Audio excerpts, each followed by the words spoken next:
Well, 11 days to the presidential and parliamentary elections here in Ghana. Welcome to the Pulse, live from our studios here in Kokomlemle, Accra.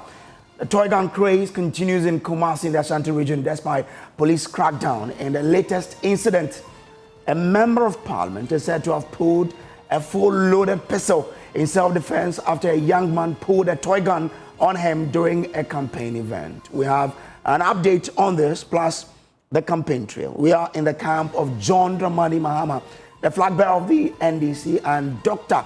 Mahamadou Bawumia, the flag bearer of the MPP, as well as Nana Kwame Bediako of the New Force.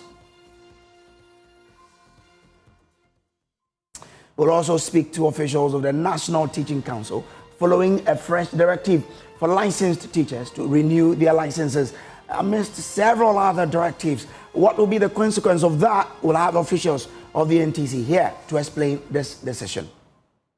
And our big interview today, we have an exclusive with former Minister for Environment, Science, Technology and Innovation, someone whose name has been quite, mentioned in the fight against Galamsey. Professor Frimpong Kwabena Boateng will be our guest here on The Pulse. The Pulse is brought to you by Global Communities Dignilu, affordable, safe sanitation for all. You can watch us live on DSTV channel 421, GoTV channel 125. We are also live on Facebook, YouTube, and myjoyonline.com for these and more. My name is Samuel Kojo, and it's always a pleasure to bring you The Pulse here on the Joy News channel. On behalf of the team, I say good afternoon and welcome.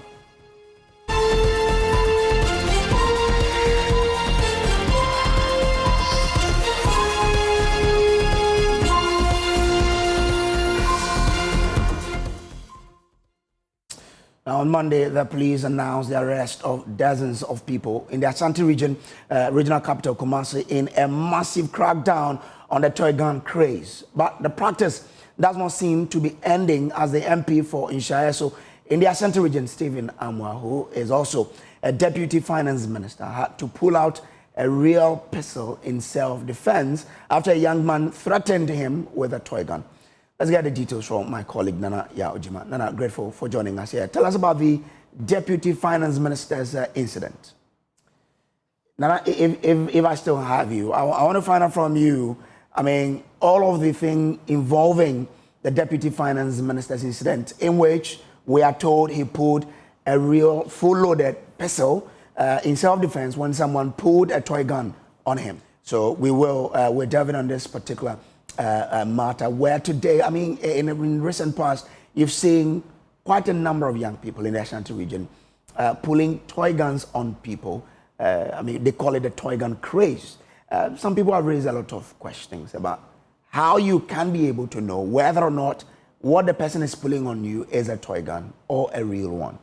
And that is an incident when the MP for Inshaeso, Stephen Amwa, was faced with a situation where a young man pulled a toy gun on him, and in self-defense, he also pulled a fully loaded pistol. We want to find out more from that particular incident, but I'm sure you've seen on TikTok, on Twitter, where young people are, recording themselves pulling what they call as toy guns on people, scaring them in the process. The police has issued a statement where they've made a number of arrests in the Ashanti regional capital of Kumasi in this whole toy gun craze.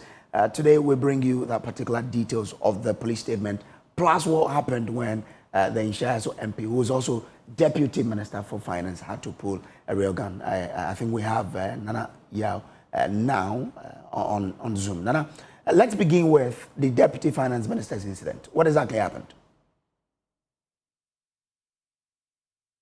Okay, so we'll bring you that detail here on the show quite shortly. But we will also be bringing you several other stories. Like I told you, on the show today, we're having an interaction with the National Teaching Council because they brought some directive with regards to teacher licensure. What is it? They're asking the teachers to renew their licenses amidst several other directives that they've brought. We'll be getting more details from that when we do have the NTC officials joining us on the show today, plus the other big interview today when we sit down with Professor Kwabena Frimpong, Boateng, to talk about an array of issues. As we are 11 days away from the 2024 elections, we talk about governance, we talk about Galamsey issues, we talk about politics, here on the pause. We have Nana Yaojima joining me on the phone. Nana, we've heard about the Deputy Finance Minister's incident, but you have the full detail. What exactly happened? So the information is that yesterday the Deputy Minister had a meeting with some constituents at Asasumaso where they spoke, or he spoke about development in the area. And some of the youth were eager to hear a message on an astroturf that's being built by the people constituents. Unfortunately, that message was missing in the speech that was given by the Deputy Minister. So the information that I have is that after the whole meeting with the Deputy Minister, he was, making his way to his vehicle when youth walked him, demanding that he give them further information on what's happening with the astroturf that is being constructed in the area. And it was at this point that some of the young people in there who were part of those who had accosted the minister brought out some toy guns and threatened to shoot at him if he refused to give them the information that they want. And according to the information that we have received, the minister pulled an actual gun back and he threatened the young people. So it was at this point that some people stepped in to tell the minister that the people were just holding toy guns.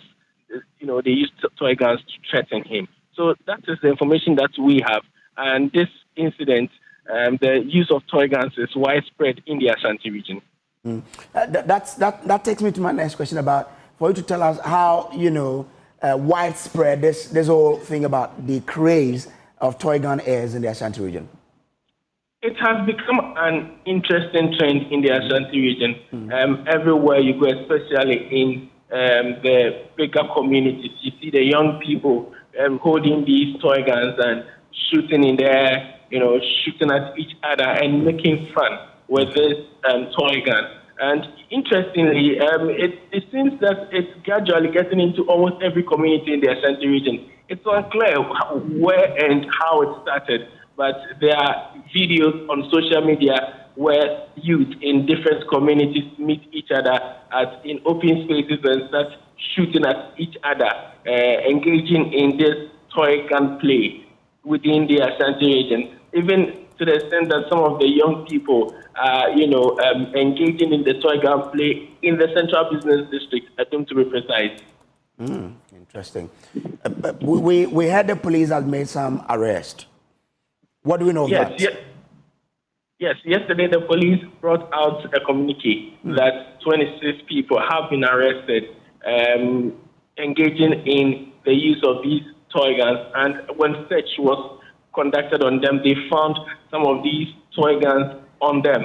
So the police has cautioned the public to desist from the use of these toy guns, citing some breaches in law to back the claim that they would not accept the use of these toy guns within communities. But mind you, these are phenomena that are normally seen within Christmas period, but mostly it is used by young people or by kids.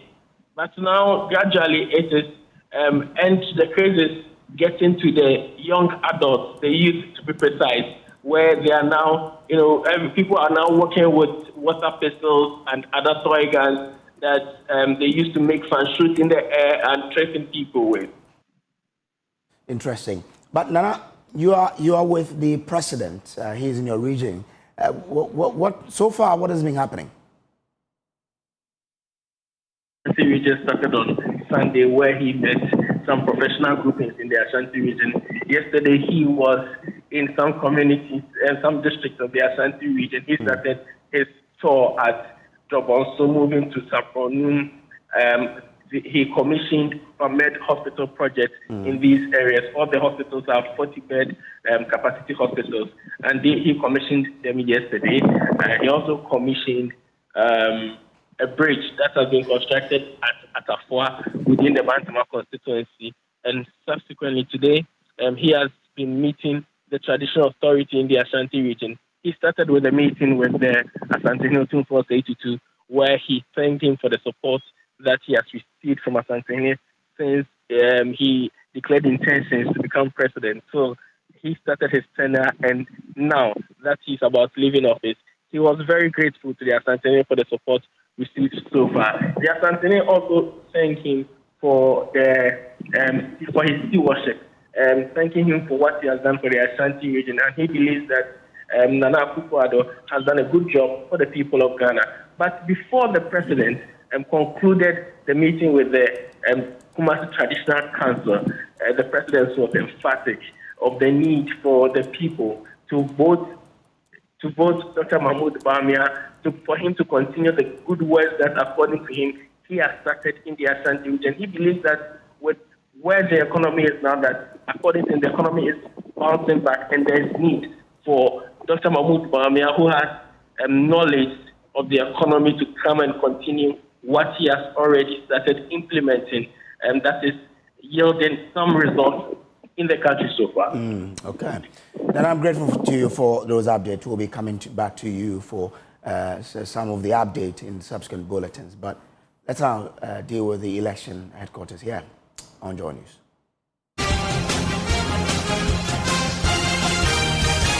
Election Headquarters is brought to you by Petrosol Platinum Energy, Energizing Dreams, Chopbox Technology, a convenient service, German Ozone Medical Center, Alternative Therapy, Dental, Wellness and Beauty, the Chartered Institute of Management Accountants (CIMA), and the American Institute of Certified Public Accountants (AICPA), together as the Association of International Certified Professional Accountants. Youth Bridge Foundation, bridging the gaps for positive youth development. Syntex Tanks, Air Strong, Air Tough, Potential Real Estate, your trusted partner in real estate. Deluxe Paints, Paints Mu Champion.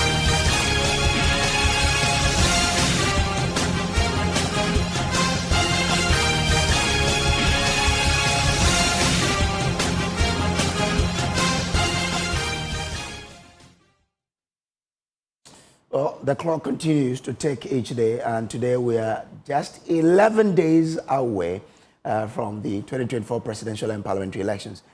We're bringing you an update of their campaigns so far. First, let's take you to the Electoral Commission headquarters, where the EC has been meeting with Election Security Task Force.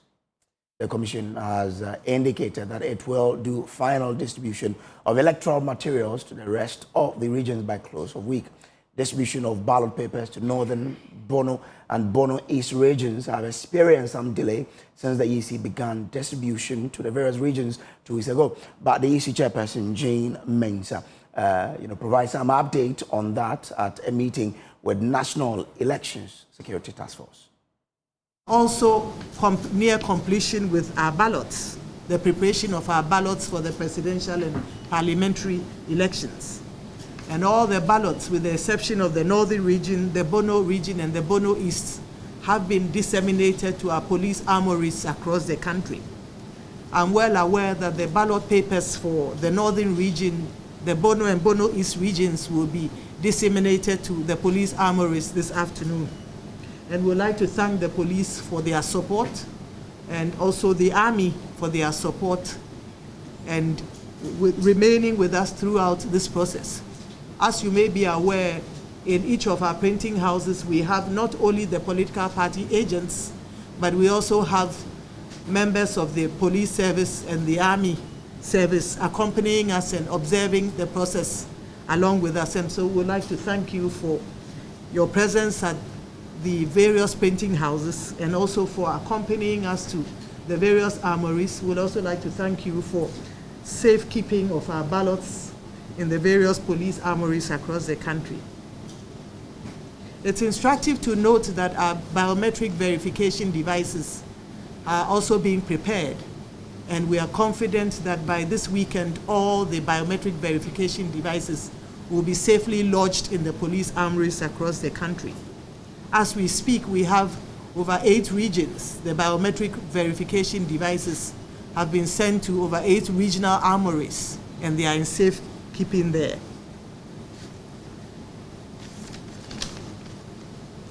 It's important to highlight that the Commission has recruited close to 210,000 temporary officials across various categories, from returning officers to deputy returning officers, presiding officers, polling assistants in all the 40,900 plus polling stations across the country. And as we speak, they are undergoing extensive training in all the constituencies. Well, that's Jane Mensah, who is the chairperson of the Electoral Commission. The IGP has also been given some update on their level of preparedness. Let's listen to Dr. George Akufo-Dampare. Chair, you have told us all the work that you have been doing. We are aware of it because we have been working each journey with you.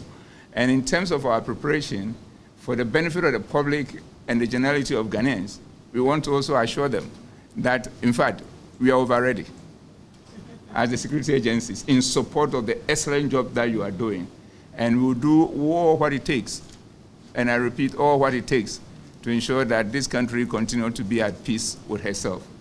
And in our readiness, Madam Chair, we want to also say that we will protect every Ghanaian and we will protect every stakeholder in these elections. And more importantly, we will protect you and your staff as they go about their constitutional duty of ensuring that the election is executed to the benefit of Ghanaians. So that assurance we want to give to you and to your staff for them to feel free to undertake their assignment without any hindrance or without any fear, because we will have your back as security agencies. Madam Chair, also we are here today as a way of debriefing, as we have always done. We've done a lot of work when it came to the printing of the ballots and the transportation of the ballots across the country. And like you rightly indicated, we are 95% done. And with the BVDs, we are also almost 50% done. And looking at the timetable that we are working with, we are sure that within the shortest possible time, over the next couple of days, we'll be done with all this, and all these facilities and logistics will be in place at where it matters. So we are here to look at that debriefing, and I know after this session, our technical team will meet your technical team, then we'll look at it also from that angle. That has been very successful from where we sit. And once again, the commendation goes to you and your team, and we are always going to be there in support of the good job that you are doing. Dr. George Akufo-Dampare, let's now take you to the camp of the candidate, starting with John Mahama. He is in the Western region. Also, Dr. Mahamudu Bawumia is in the Greater Accra region, and Nana Kwame Bediako is also in the Greater Accra region as well. Hassan Ayerga is in the Eastern region. Let's start with John Mahama. Maxwell Agbagba is with him in the Western region, and he's come through with this report. Oh, yeah, NDC, Beba. Hey.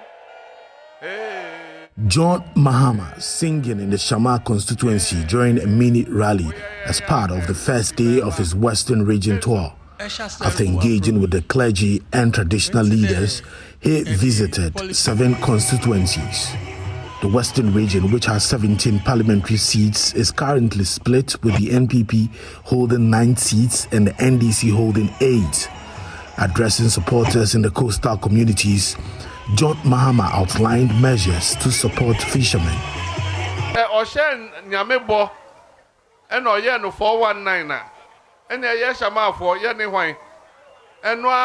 If he was able to scam God with his national cathedral promise, then people of Shammah, who are we? I understand the big hole is still there. Wherever future NDC government will find the funds to construct a hospital for you, we will do it.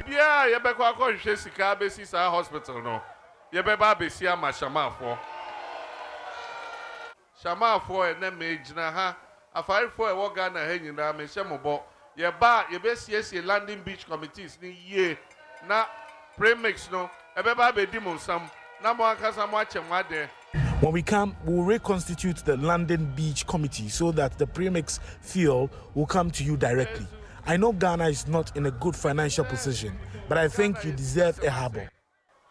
And so, Shammah, Oshe Senior Mudi Akotine war Afarage Manuma, na a sefata say ye fishing harbor, it was Shammah so.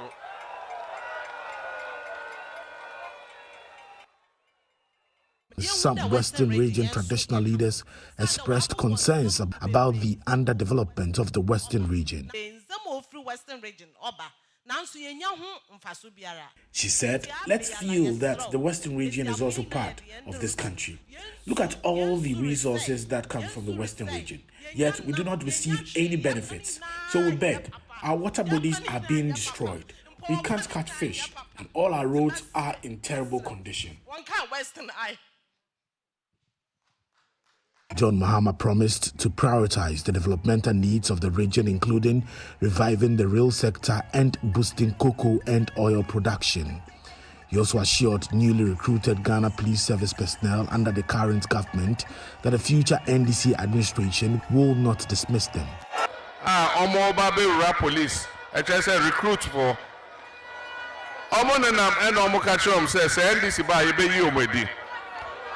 We have new recruits, and they are going around telling them that if the NDC wins, they will be dismissed. I want to tell them that it's not true. Before they came, we had recruited people into the military and the police, and they sacked all of them. That is why they think we will do the same thing if we are elected. I want to assure the recruits they will not be sacked.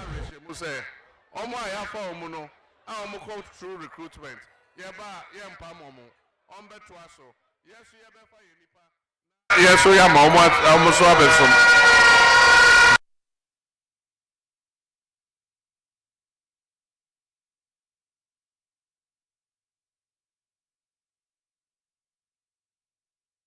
Well, so that is John Dramani Mahama, who is in my region, the Western region, and we have all our eyes on that particular campaign trail, and we'll bring you all the update from there as well. But from the John Mahama camp, let's take you to the camp of Nana Kwame Bediako, who is also in the Greater Accra region, and he's been telling Ghanaians not to allow their conscience to be bought. Be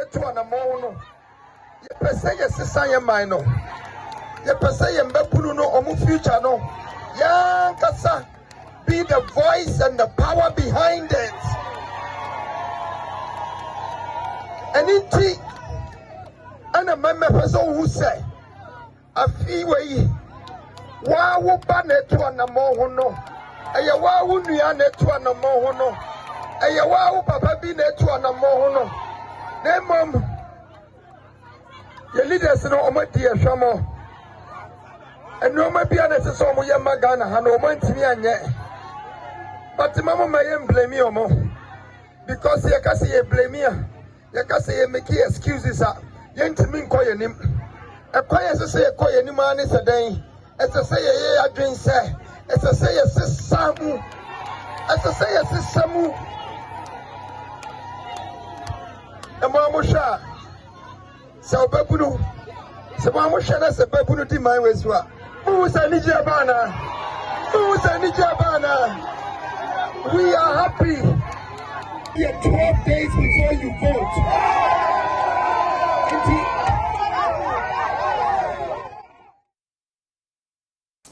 So that is Nana Kwame Bediako there. Now to the camp of the MPPs, Dr. Mahmoud Bawumia, who is also touring Accra as we speak. We understand that, but we're bringing you all the update. Ken Jesse is with him. So let's bring in Ken. Ken, what has been happening? Bring us up to speed.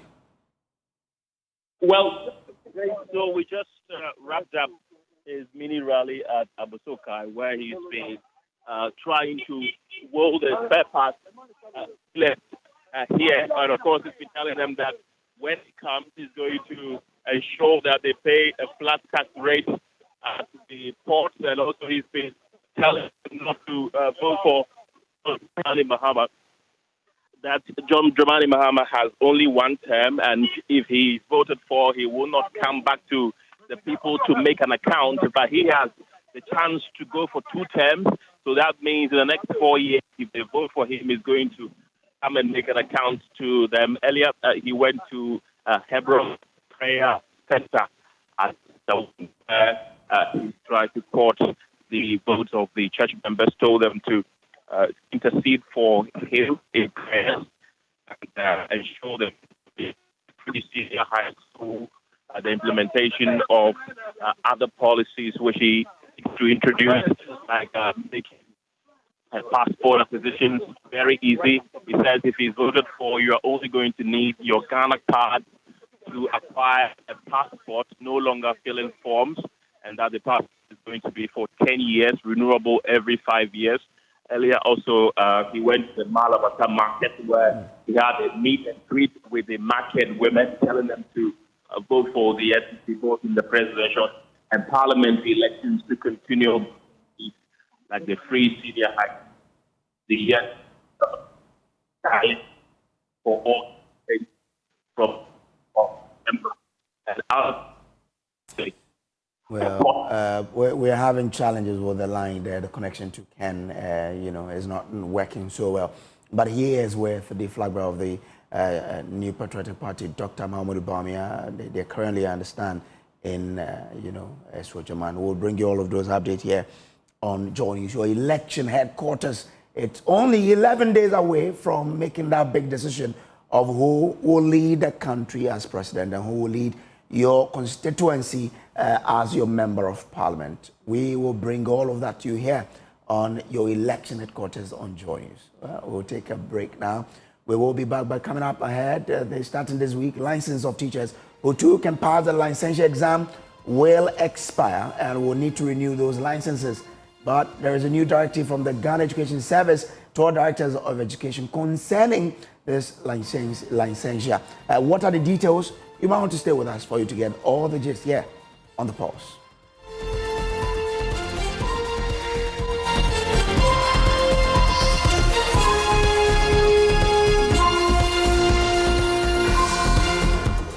Well, welcome back from the break. And starting this week, licenses of teachers who too can pass the licensure exams will expire and will need to renew the licenses. In a letter from the Ghana Education Service to all directors of education, the teachers are required to satisfy all conditions of renewal, which includes required CPD points and be issued with a new card. 3 months ago, the Registrar of the National Teaching Council, Dr. Christian Adaipoku, spoke on the Edu Talk Show on Joy News and revealed that out of 289,000 licensed teachers, only 4,000 are currently on track to meet the renewal deadline by the end of 2024.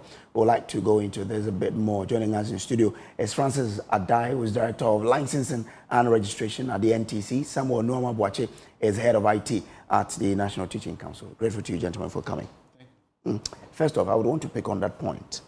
Why is it that only 4,000 were on track to get a renewal? I think that, thank you for the opportunity. When the license was introduced, so many teachers didn't get the concept very well. Okay. But if you check now, which Sami will give you the figures, we have more than the 4,000 being on track now. Okay. Because we need to introduce certain things in the system, introduce PLCs and other in-service training systems so that the teacher can attend and understand what is happening. But I want to understand, why were the 4,000 on track? What were they doing special that the others were not doing? That's what I want to understand. Yes, you see, some were not, in fact, some were not getting us. They thought that when you get the license, that's all. The only thing was getting the license, but they needed to update their knowledge by going to CPDs and then also getting the minimum points for the renewal. But as I was saying, now the numbers are more than the 4,000 when my registrar spoke, because more sensitization has gone on, PLCs has been intensified, and the teachers are now doing it, especially in the senior high schools. TTL is also supporting them to go through the PLCs every week. Okay. We've intensified the system and then they are doing it. So you need to accumulate points as a teacher? Yes. Okay. 20 points minimum. Through the trainings? Through the trainings. Okay. Then that will be needed for the renewal. And so the CPD is the continuous professional development. What difference has the licensure brought? Now the image of the teacher is now enhanced. They now feel proud that they are now licensed teachers and therefore they are professionals. If you go to every nation, all professionals have a licensing regime. teachers were not having this license regime. So the introduction of the license has elevated the teacher's status globally and then in Ghana. Okay. And we now feel proud that we are licensed professionals. How many years have we done this? Oh, it's 3 years now. 3 years. Who pays for the card? Oh, the teachers pay for the teachers through their professional allowances. Okay. Now, I'm asking this because as part of your letter, you say that the design of the license card has changed. Yes. Making room for additional information on the teacher, such as subject specialization, specialism, and category. Yes. I mean, 3 years ago, we didn't know that we have to, because the teacher has to come and pay 20 cedis for a new card, doesn't he? It's 10 cedis, 100 cedis. Oh, 100 cedis for the new card. You see, what initially,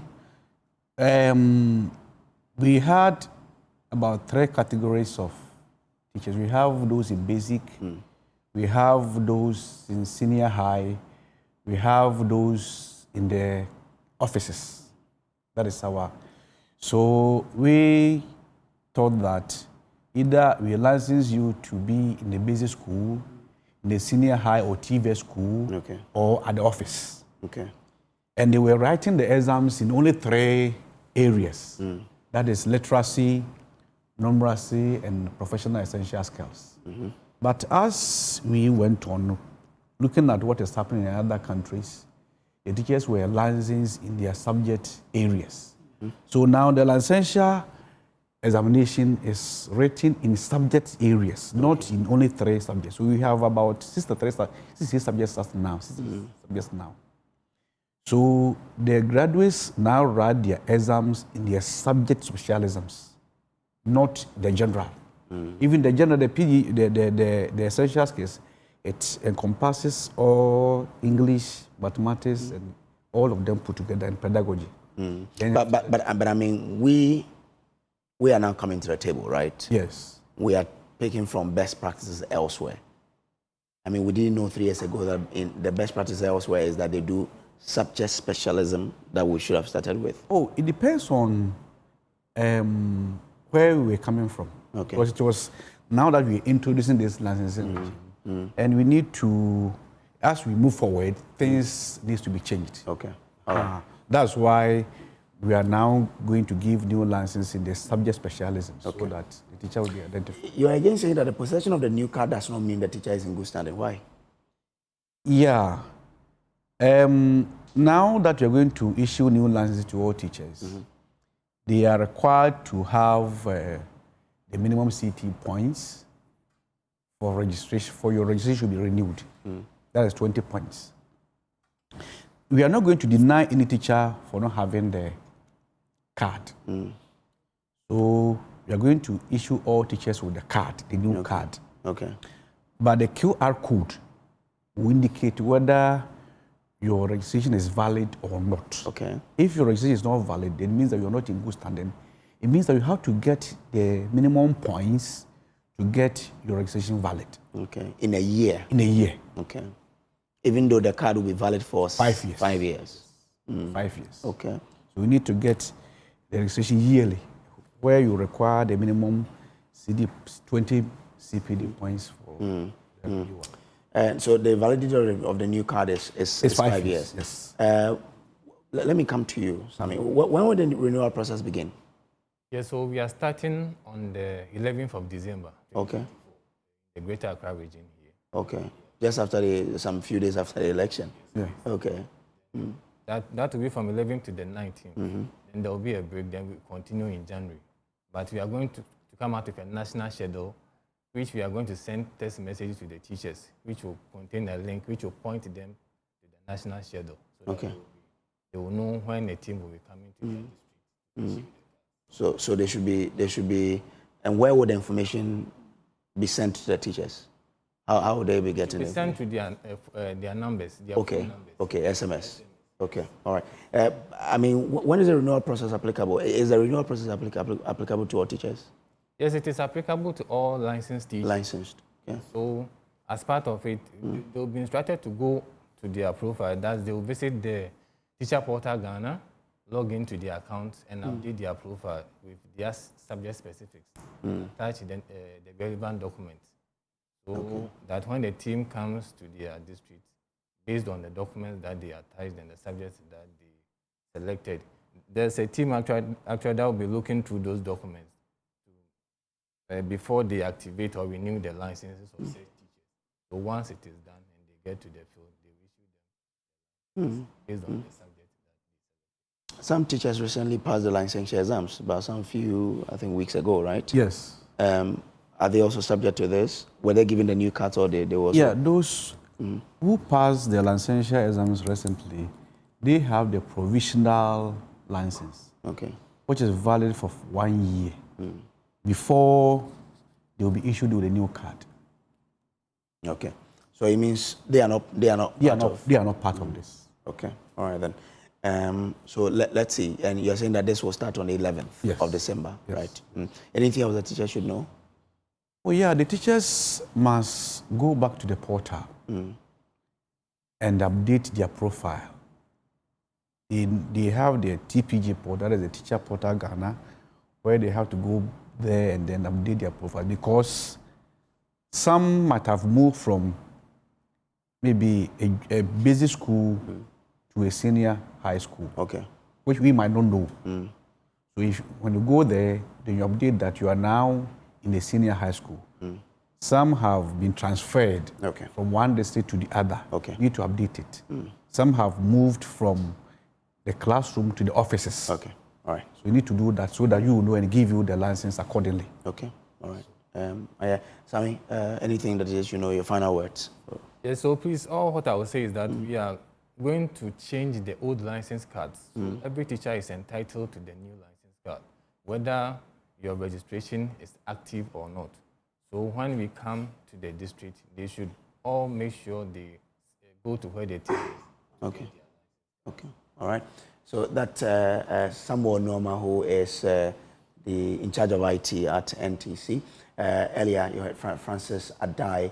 He is Director of Licensing and Registration at the NTC. Thank you so much. Thank you so much. All right. From the studios here, let me hand you over straight to my colleague, Kojo Nyanksen. So from one Kojo to the other, Kojo Nyanksen is standing by with Professor Kwabena Frimpong Boateng, and there's a lot of issues they're going to be discussing here on the pause. So, Kojo, if you're ready, please take it over from me.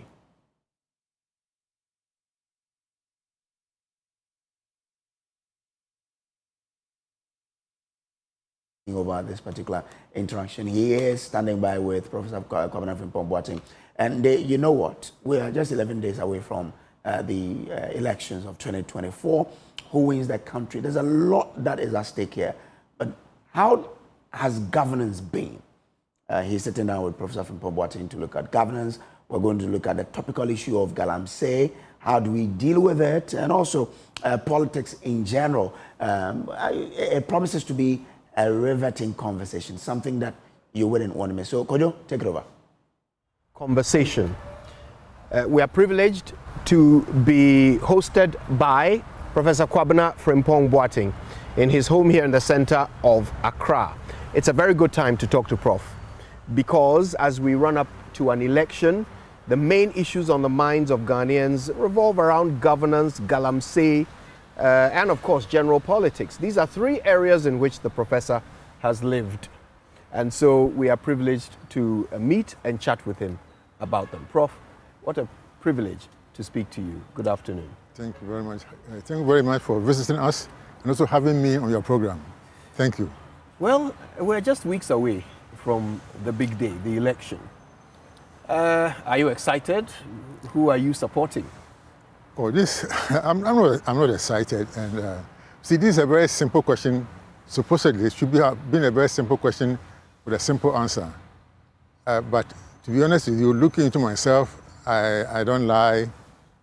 My party, my real party, is not on the ballot sheet. What do you mean by that? You know, I mean, the NPP is fragmented, decimated, disunited, and so there's no cohesion, and I really don't feel that I'm part of it, because this is a party I love, I have emotional attachment to it from the days of my grandfather, who was the Adontehene of Tumase. And we've gone through a lot of things. And I've done a lot for this country. Pretty soon, I and my classmates will be celebrating our 50th anniversary in public service. And we think we've done a lot. And there you are. We are asked to present a report to fight environmental terrorism. And 4 members of my party have taken me to court for mentioning their names in that report. So we really don't know what I have in common with those people and many others who insulted me and did all sorts of things against me. That is why I say that, yes, elections are coming, but my real party is not on the ballot sheet. Tell us about your real party, the NPP that you identify with.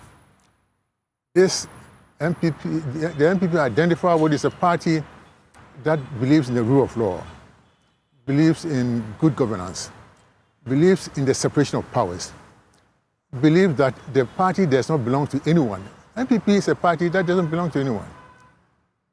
And we love each other, we respect our elders, and it's not a party where people who are not voted for or have no business in the party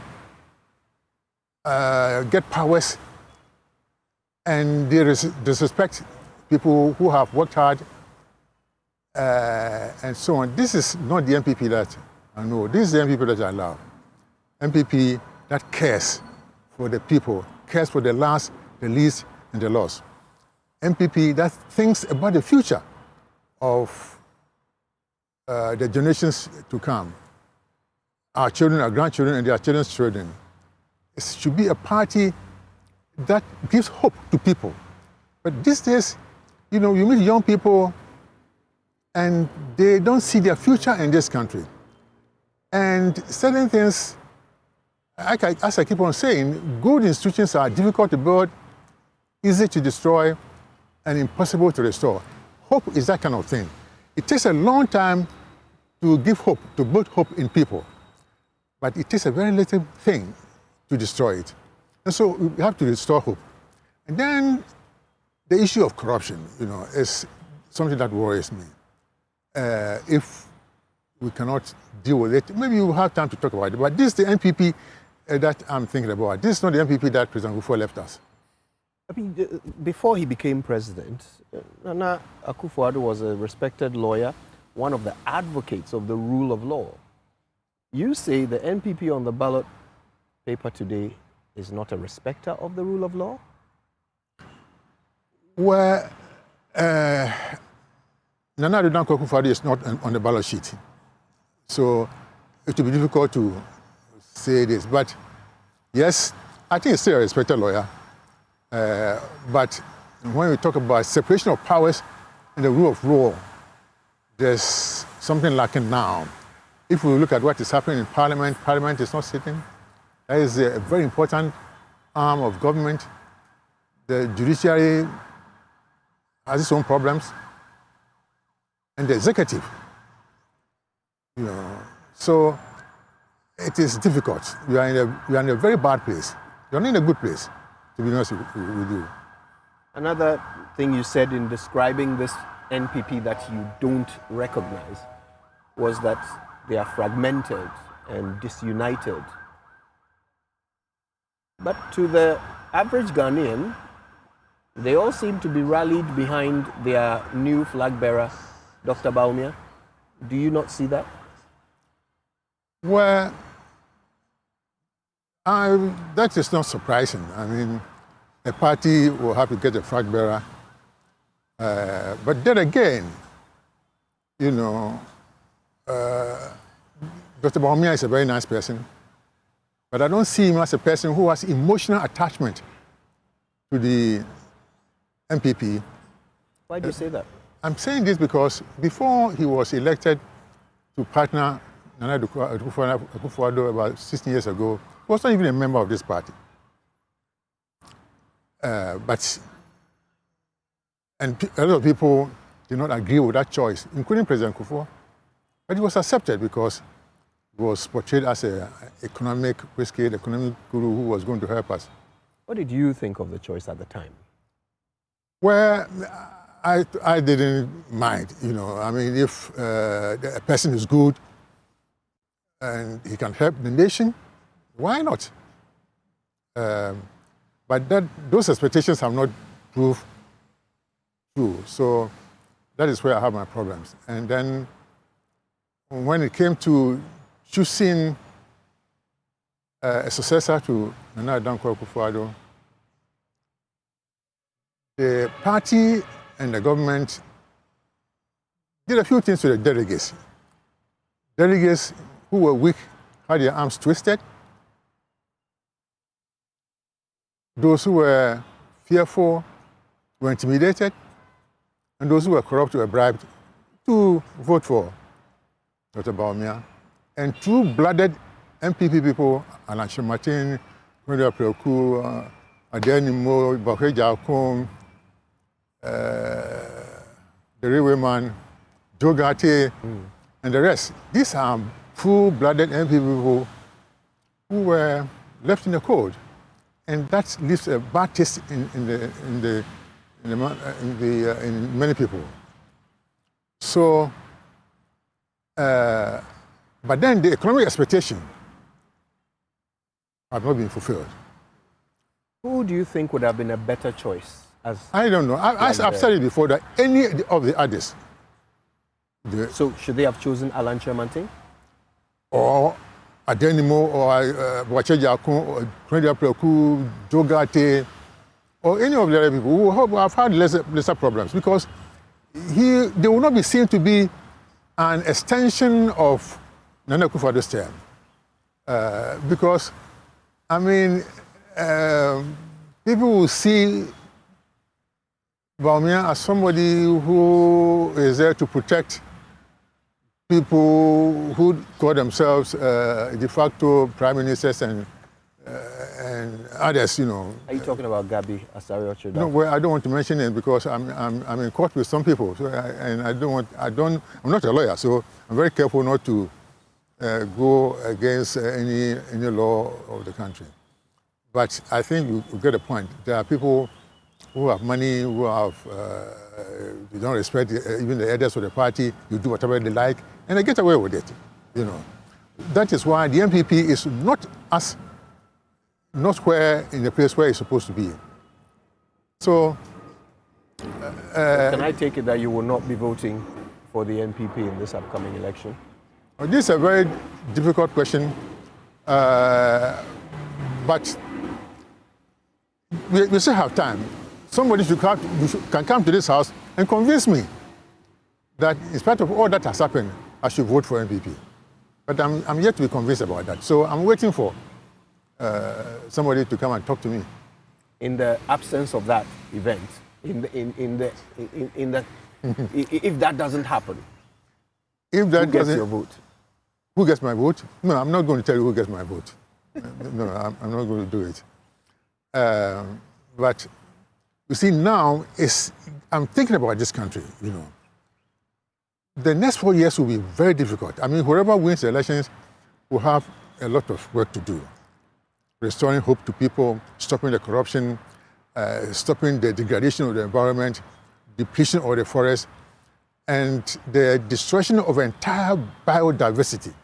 You know, it will take a lot of effort, and confidence in Ghanaians will have the new government to do all these things. Now, it was the big assignment that you were given to fight Galamsey. And you talk about how you almost won the fight until your report came out and things seemed to fall apart. You then became the enemy, so to speak. But there are some who argue that the fight was lost before your report was written. They make reference to some of the events that occurred long before the reports ever came out. like the disappearance of the excavators? No excavator disappeared. There was no disappearance with the excavator. So where are they? Where are the excavators? They are there. Where? They are in Ghana. Where? I mean, I think we'd like to know where they are. You go to a place called Aviation in Adenta, Asharabuchi, there. There was a place where the excavators were parked. You know, Who parked them there? No, the task force. Right. There were 200 excavators there. Right. And I'm sure some of them will still be there. Okay. So where from the conversation about them being missing? It was somebody who concocted that just to create problems for Frimpong Boateng. What? No. So you accounted for every excavator you seized? Yes.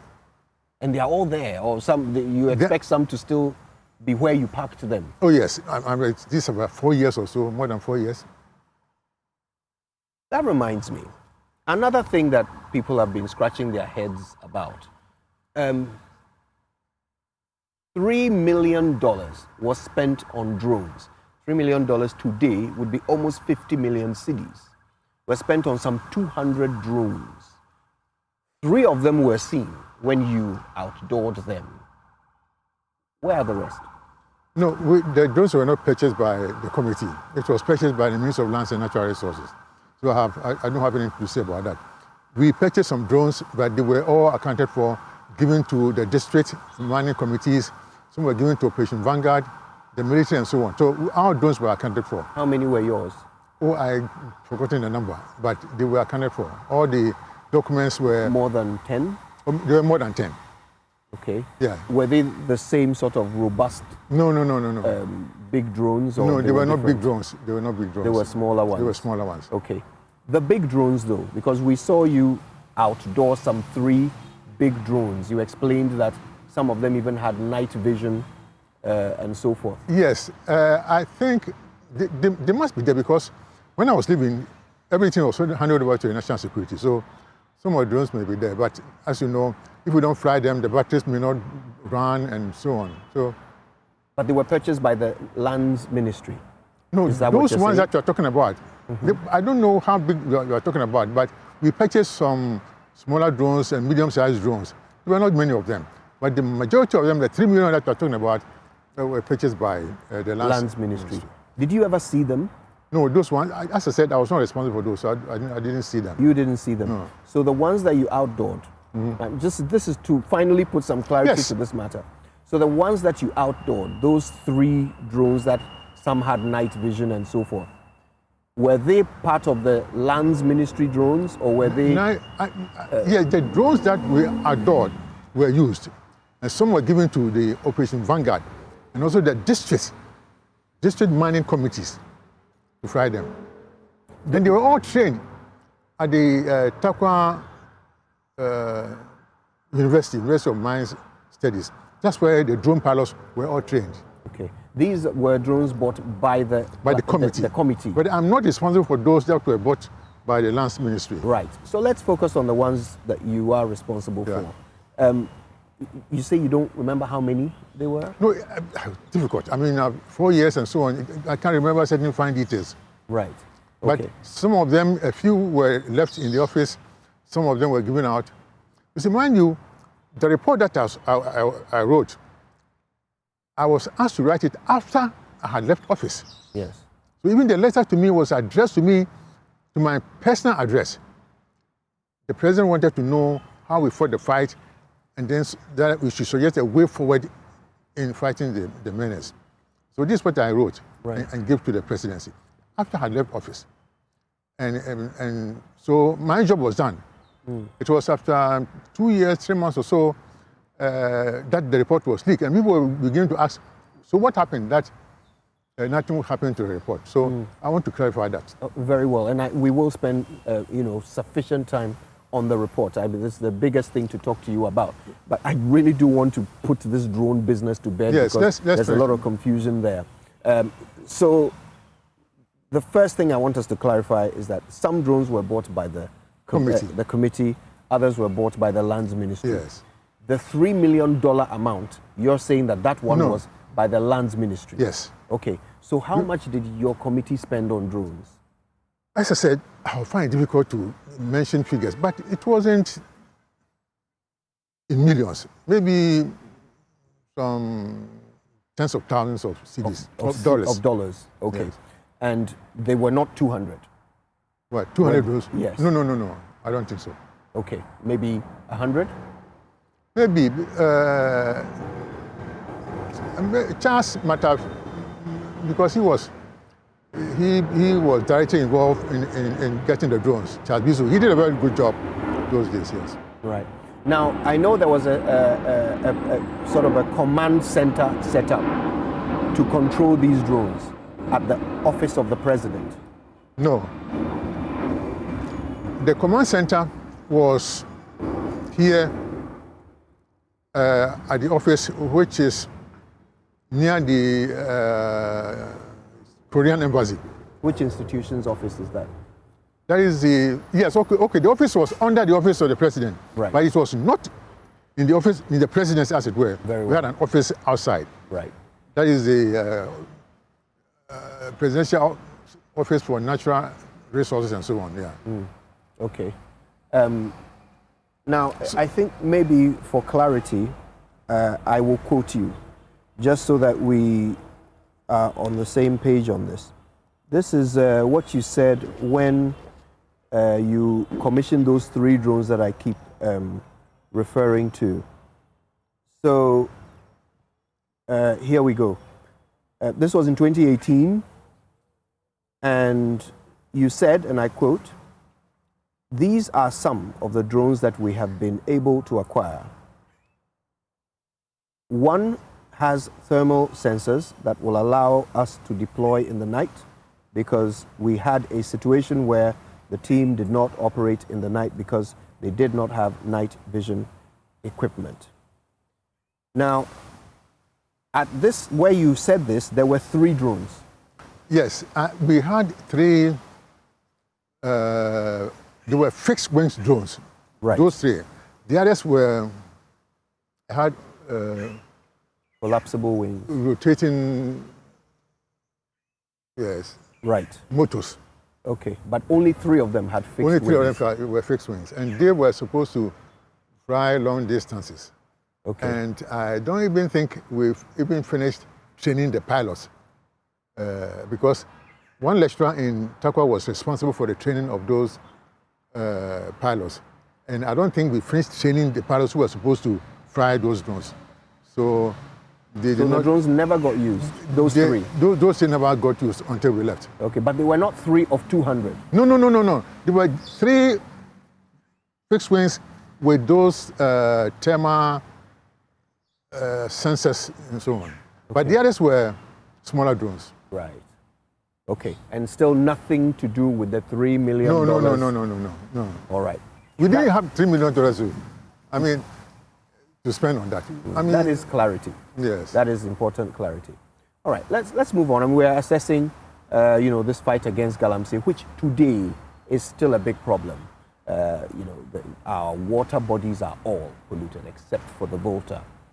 When you see that, bearing in mind the amount of work you put into fighting this, how does that make you feel? It makes me sad, because, see, when we were there, people were not that active on the water bodies, because we'll come after you. We had a strategy. We had boats that would come and take all the dredging material out of the water. See, the soldiers or the policemen would burn them, but we didn't burn them. If we burn it, see, the whole platform and the machines cost about 25,000 Ghana cedis. If we burn the machine, it takes about 2,000 or something to replace it. But we would take the whole platform, and and so we won the battle on the water bodies. So when we left, they came back, So the point is, even now, if the government wants to stop dredging on the water bodies, it can. It's just an announcement. Because most of the people doing that are not even Ghanaians. Most of them are from neighboring countries and so on. So we can stop work on the water bodies right now.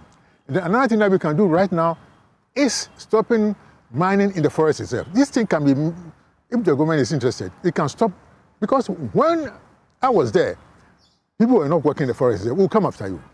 Just like, we were in Cobra Forest and Apamana Forest with Erastus. We were active there. We will come after you. So forest reserves and water bodies can be stopped right now. But let me say one thing though. When the fight was started, people were blaming the members of the Ghana Small Scale Miners Association. But later on, we saw that they were not the problem at all. Because we engaged them, some of them who did not know mining, 4,000 of them were taken to Takwa University to learn sustainable mining. We taught them how to reclaim the land, how to revegetate the land. And so we were at peace with them. And so most of them were mining, reclaiming the land, revegetating the land.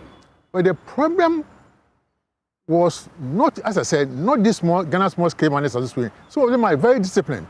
We visited their sites, and they were good. But those who were doing the most damage were people who had money to buy 25 excavators, 50 excavators, and they had the resources and the connections, political connections, and we didn't know that when we started the fight. It was later on, when we engaged Erastus, we went to the forest reserve and we saw these things. And they were so connected that it was very difficult to dislodge them. Unfortunately, they had their supporters high up, and that was where the difficulty was.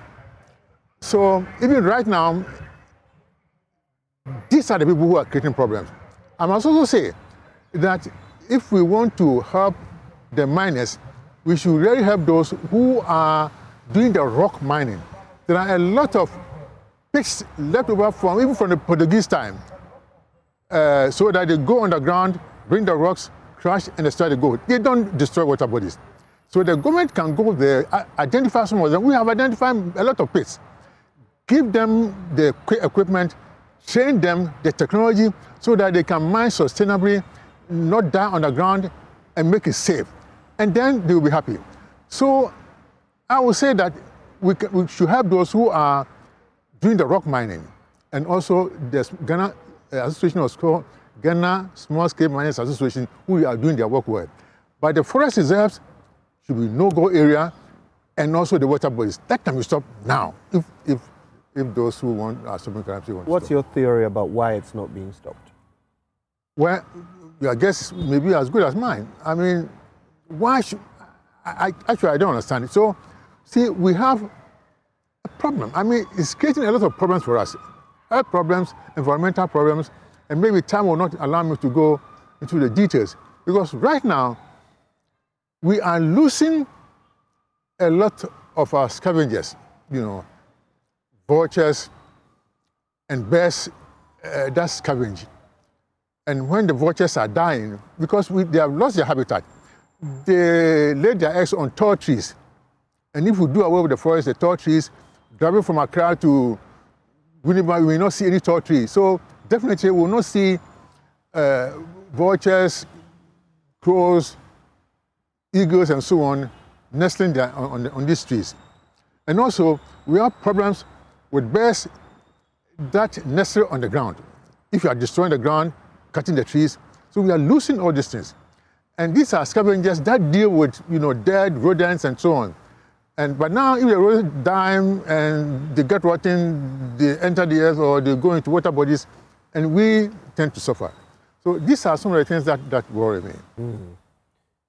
Now, I mean, I was asking you why you think they are not fighting. Because if somebody is getting something somewhere. Who? I don't know. I mean, you wrote a whole report about it. Yes. But I will not go into that report because I have not, my duty was to write that report, not to publish it. So right now, we are in court because of some of these things. I wrote a report, I have not published it, it's been leaked, and some people are offended that their names are in there. So it's up to the court to decide. But in that report, I have suggested what we did, what should be done to eradicate this galamsey. And if you read that report and you go according to the report, the job will be very easy for all of us. Okay, let's put the report aside. I'm asking you this based on your experience as a government appointee. Yeah. Do you think President Akufo-Addo was committed to fighting galamsey? Well, you see, when he made that profound statement that I put my presidency online to fight this thing, I believed him. I think he was sincere, and he meant it. But later on, he must have been influenced by other people that, look, this Galamsey, you know, I've been doing it for hundreds of years. You're not the one to survive, you know, the people must get money and this and that and that. And so he will just loosen things up. But when he made that statement in the conference center, I believe that he was sincere. But he might not have had the courage to, you know, carry the things through. Otherwise, people close to, you know, high up in party and government would not have had the courage to provide some assistance to illegal miners. And these are powerful people who can influence the president in a way. Our president is a human being. I mean, if people come to him and say, well, lead with Rimpo Barton is too, you know, it's too straight and so on, but let's loosen up so that there'll be money and so on. I think that must have happened. But when he made that statement, I believe him, and I think he was sincere. How much of this Galamsey menace is simply a party financing issue? You know, there's the infamous tape that suggests that you were saying to someone that party Hieska. No. How much of that is... No, let me correct that statement. Somebody came and with white man asked certain questions, pointed questions, certain questions just to lead me on a path of some dangerous path, you know, slippery path. And he suggested that the party needs money. He said, if the party needs money, the party can go to this person. He can acquire concessions legally, and then you can mine and get money for the party. This is what I told them. If the party needs money, you can't do something illegal for the party. Go through the process, get concessions, and mine, and get money for the party. But you don't go and destroy water bodies or destroy the forest because the party needs money. No. So again, I mean, it brings us back to the question. Do you believe that the real reason why it's hard for government to fight Galamsey is because of party finances? I don't know. I cannot say. No, maybe not party, but individual finance. I mean, people need money, not only the party. So it's a question, it's money. The bottom line is money. Wherever that money is going, it's immaterial, but it's money. How do we fix this before we are all poisoned and rendered extinct? As I said, look, this government has the power, even now, before 7th January, to stop mining on the water bodies, dredging, to stop it, and then stop mining in the forest reserve. That should be the starting point. The others can be regulated in a way, but the mining on the water bodies, look, a lot of the rivers have lost their original course. I mean, fragmented, turned around, blocked, sedimented, and something must be done now. So, as I said, this government has the power to do that now. And if it doesn't do it, then it is saying that it's not interested in the mandate of the people. Because if something is not done and it goes on and on, they will not stop. When they come back to, they win the party, the elections. But there must be a signal to the next government that if we don't take things seriously and stop the degradation of the environment, this is a price you have to pay. You forfeit the chance to govern this nation. There must be a strong signal to any government that if we don't stop degradation of the environment, if we don't stop corruption, if we allow people who have not been voted for to have powers to disrespect us, to weaponize state institutions, to humiliate and embarrass people, that cannot be allowed. So there are certain things Ghanaians have to be very strict about. and say, look, we cannot go on with this situation anymore. And they're restoring hope to people.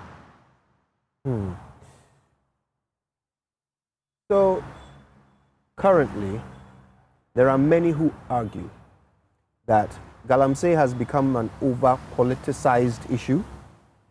Instead of us focusing on the reality of the menace and fighting it logically, it's turned into a partisan situation.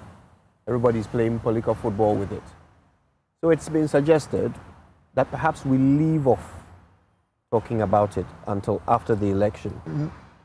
No. What do you think? It has not been politicized. They just want to politicize it so that it can go on. There's a government in power. You have the power now. Don't put it on the opposition.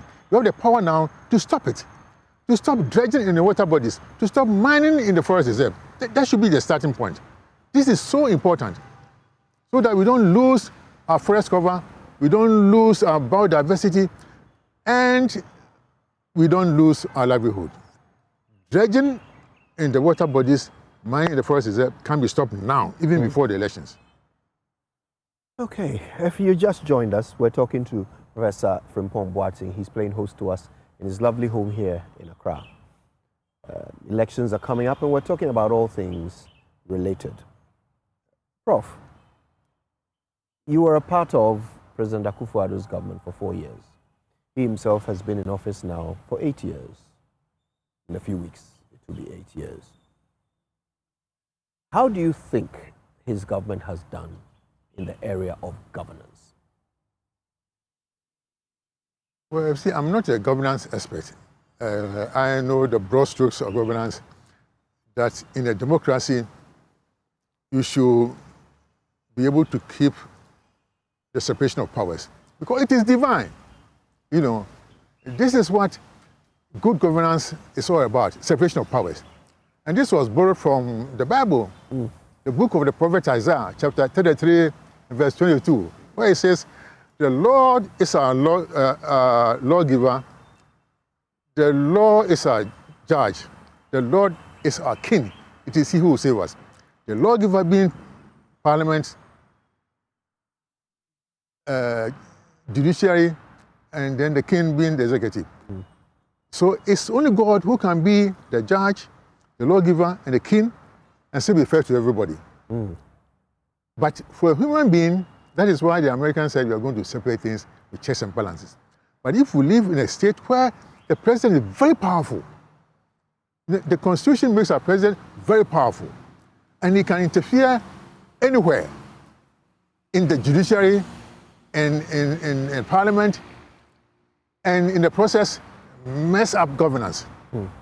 And this is what is happening. It is not his creation, it's a Constitution. And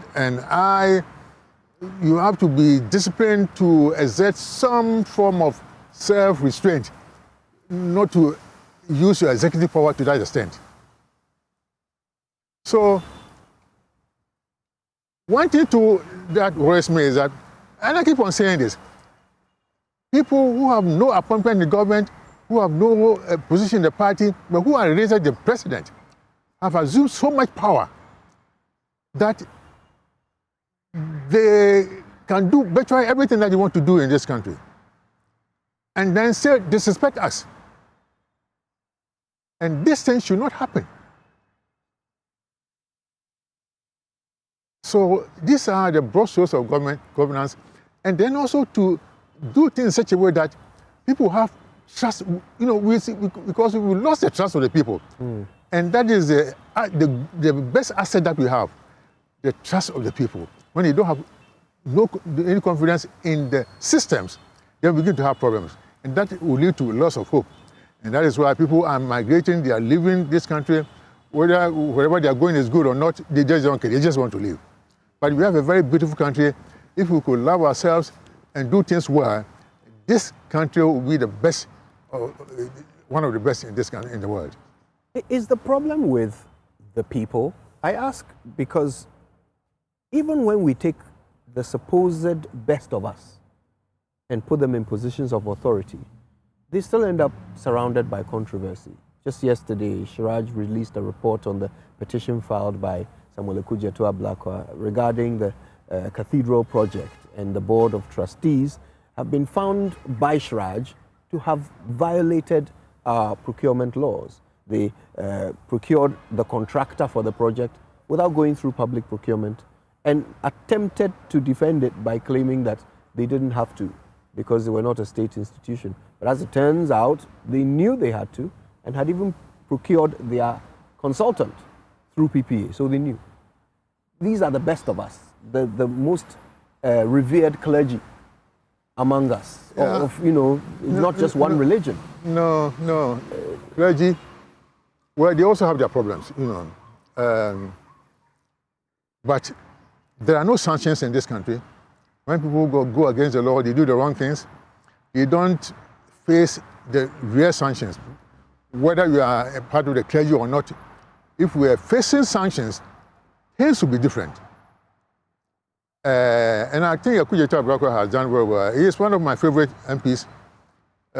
First of all, because of the way he handled the flooding in his constituency. You know, I have residency there. Oh, do you?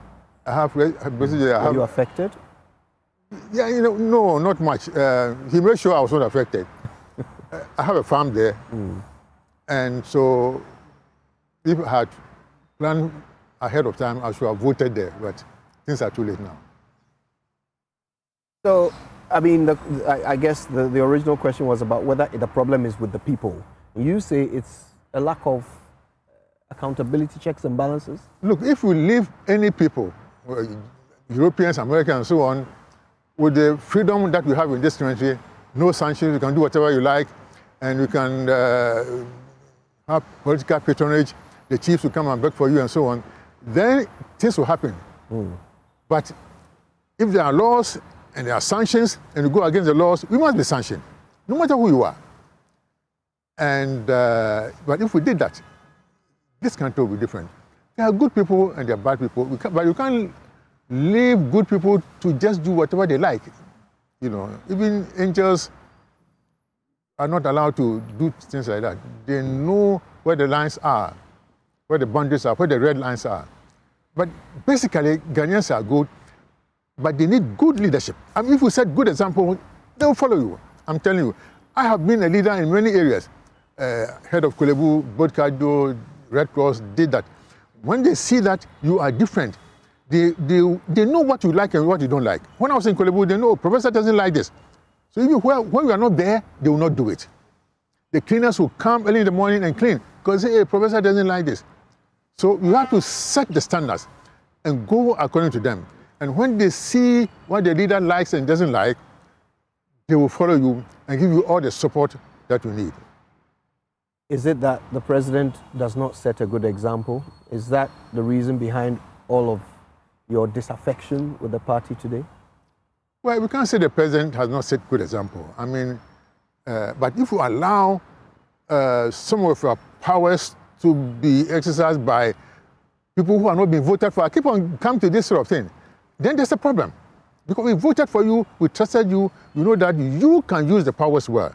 But then, if you allow others who are reject you to do whatever they like, and say disrespect us, and weaponize state institutions, you know, to criminalize some of us, demoralize us, and intimidate us, that is not acceptable.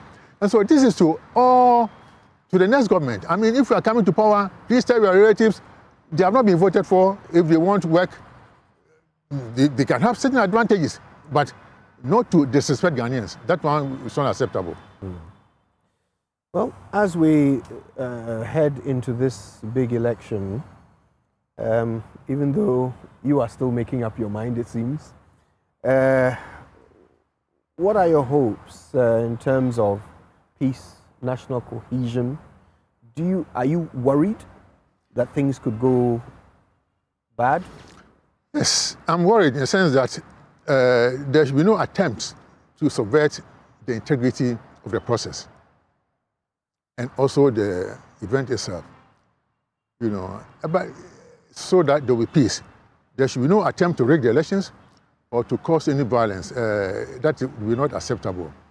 Because, see, in Ghana, they say, oh, we are talking too much, you know, don't say it, you know, so that there will be peace and so on.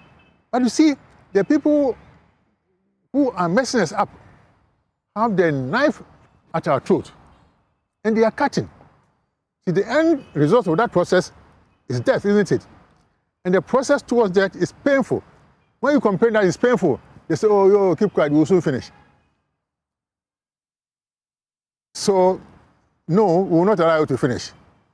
Let's complain, let's protest, to keep hope for the young people, to create wealth. I mean, wealth creation. And sometimes I wonder why we think economists are the people who create wealth. No, if we have economy, they give it to the economists and they do. But wealth creation, it's not a job of economists. You know, you need entrepreneurs, creative people, science, technology, research and development, universities who, through their research, will create incubator companies and shepherd them to industrial output and so on. It's a very complex system but Ghana, we see one economist say, oh, he has come to save us. Arrest the CD. It doesn't work like that. Well, I'm sorry. That's definitely going to make it into the quotes. Professor Frimpong Boateng, is it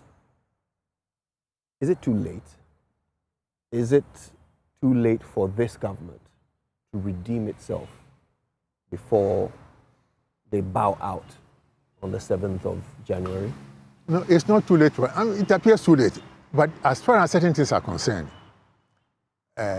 let's say illegal mining, stop, make an announcement, stop polluting the water bodies, and it will be stopped tomorrow. Stop mining the forest reserve, and it will be stopped. And some of the nuisance taxes, you don't have to do any magic. Say today, tomorrow, yeah. Don't say, oh, vote for me. When I come, I will cancel the tax that I introduced myself. Do it now. So certain things are not too late. Although most things are too late. Restoring hope is too late.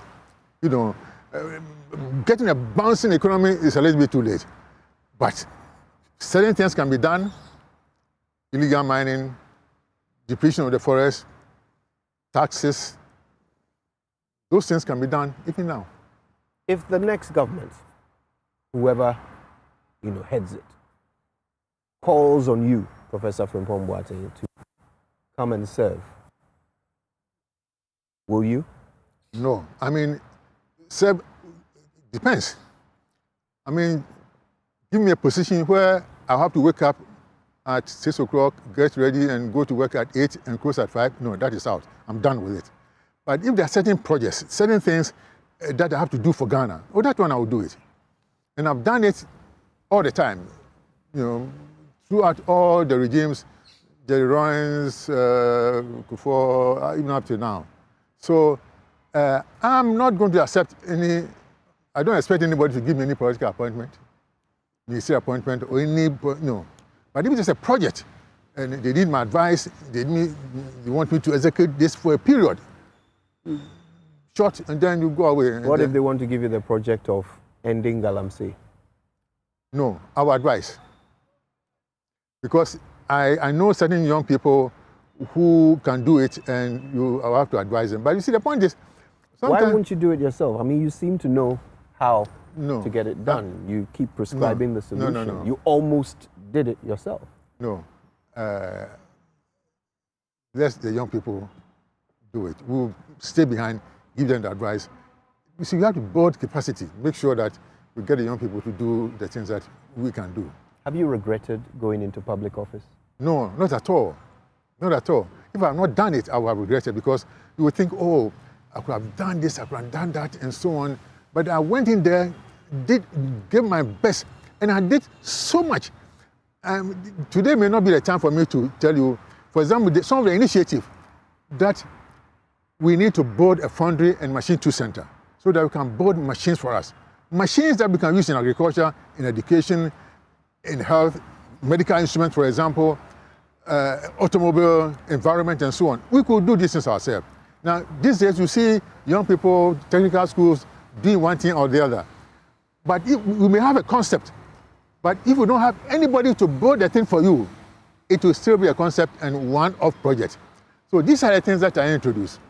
And then we set up an organization called the GIRC Center, Ghana Innovation and Research Commercialization Center, with CSIR, where we gathered information about all the research going on in our universities and which one of them could be shepherded into industrialization. This and many things that I initiated. But when I left, everything fell behind. But I'm telling you that the poverty gap is a technology gap. Not until we take R&D seriously, not only when you take science, technology, engineering, mathematics, innovation seriously, there's no way we can make it.